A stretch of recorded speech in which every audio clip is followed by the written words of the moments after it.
कभी अरबों की कंपनियों के मालिक आज जांच एजेंसियों के निशाने पर हैं। अनिल अंबानी और उनकी कंपनियों पर इन्फॉर्मेंस डायरेक्टरेट यानी कि ईडी का सबसे बड़ा एक्शन सामने आया है।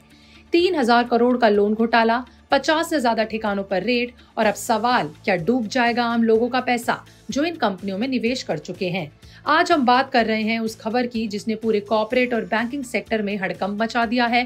क्यों, कैसे और किस घोटाले में आया है अनिल अंबानी का नाम, चलिए बताते हैं आपको पूरी कहानी विस्तार से हमारी वीडियो में आगे।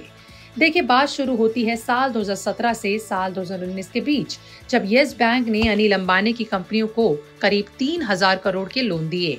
जांच एजेंसियों के मुताबिक ये लोन असली बिजनेस में नहीं लगे, बल्कि शेल कंपनियों में यानी फर्जी कंपनियों के जरिए इधर उधर किए गए। यहाँ तक कि कुछ लोन तो उसी दिन या उससे पहले ही रिलीज कर दिए गए जिस दिन अप्रूवल हुआ, यानी सब कुछ पहले से ही प्लान था। सीबीआई ने इस मामले में पहले ही 2 एफआईआर दर्ज की। अब इस केस में SEBI, national housing bank, bank of Baroda और एनएफआरए जैसी बड़ी एजेंसियां भी शामिल हैं और इन सब की रिपोर्ट के बाद ही ईडी ने कार्रवाई शुरू की है। ईडी को शुरुआती जांच में ये पता चला कि लोन की शर्तों का उल्लंघन हुआ है। बैंक डेट में डॉक्यूमेंट्स तैयार किए गए, कंपनियों की वित्तीय स्थिति कमजोर थी लेकिन लोन फिर भी मिल गया। और हद तो तब हो गई जब कुछ खातों को एवरग्रीन किया गया, यानी पुराने लोन चुकाने के लिए नया लोन दे दिया गया। इतना ही नहीं, अधिकारियों को रिश्वत देने के सबूत भी सामने आए। वहीं आपको बता दें कि सेबी ने खास तौर पर रिलायंस होम फाइनेंस लिमिटेड यानी RHFL के खिलाफ रिपोर्ट दी है, जिसमें बताया गया है कि कैसे एक ही साल में RHFL का कॉर्पोरेट लोन बुक डबल हो गया, वो भी बिना नियमों का पालन किए। RHFL अनिल अंबानी की ही कंपनी है और इसी के जरिए फंड डाइवर्ट किए जाने का शक है।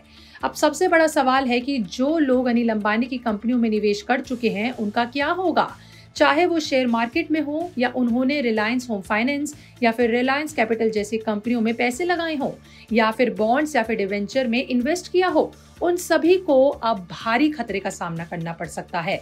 ईडी की रेड और जांच का सीधा असर कंपनी की शाख यानी क्रेडिटेबिलिटी पर पड़ता है। बाजार में शेयर प्राइस गिर सकते हैं, निवेशकों का भरोसा टूटता है और कई बार रिकवरी लगभग नामुमकिन हो जाती है, खास तौर पर अगर कंपनी पहले से डेट डिफॉल्ट पर आ चुकी हो, जैसे कि रिलायंस होम फाइनेंस। क्योंकि जब जांच चल रही हो तो कंपनी के फंड ब्लॉक हो सकते हैं और कोर्ट केस लंबा खिंच सकता है। अब ईडी ने PMLA यानी कि prevention of money laundering act की धारा 17 के तहत छापेमारी की है। आपको बता दें कि इसमें 50 से ज्यादा कंपनियां हैं और 25 से ज्यादा लोग जांच के घेरे में हैं। अनिल अंबानी की मुश्किलें अब बढ़ती नजर आ रही हैं। कभी देश के बड़े उद्योगपतियों में गिने जाने वाले अनिल अंबानी आज जांच एजेंसियों के निशाने पर हैं। एक और बड़ा सवाल कि अगर आपने भी अनिल अंबानी की किसी कंपनी में निवेश किया है तो अब आपको इस खबर के बाद क्या करना चाहिए। तो अगर आपने इन कंपनियों में पैसा लगाया है तो तुरंत अपने पोर्टफोलियो की समीक्षा करें, किसी रजिस्टर्ड फाइनेंशियल एडवाइजर से सलाह लें और जहां तक संभव हो हाई रिस्क कंपनियों से दूरी बनाए रखें। देखिए, बड़ा नाम भरोसे की गारंटी नहीं देता। आज की दुनिया में फाइनेंशियल लिटरेसी सबसे बड़ी सुरक्षा है। तो क्या ये येस बैंक घोटाला और बड़ा रूप लेगा? क्या अनिल अंबानी पर कानूनी शिकंजा और कसा जाएगा? और क्या इस मामले से जुड़ी बाकी बड़ी हस्तियां भी सामने आएंगी? आपकी क्या राय है और आपका इस घोटाले पर क्या कहना है? क्या ये घोटाला किसी बड़े कॉर्पोरेट क्लीन अप की शुरुआत है? नीचे कमेंट में लिख के जरूर बताएं।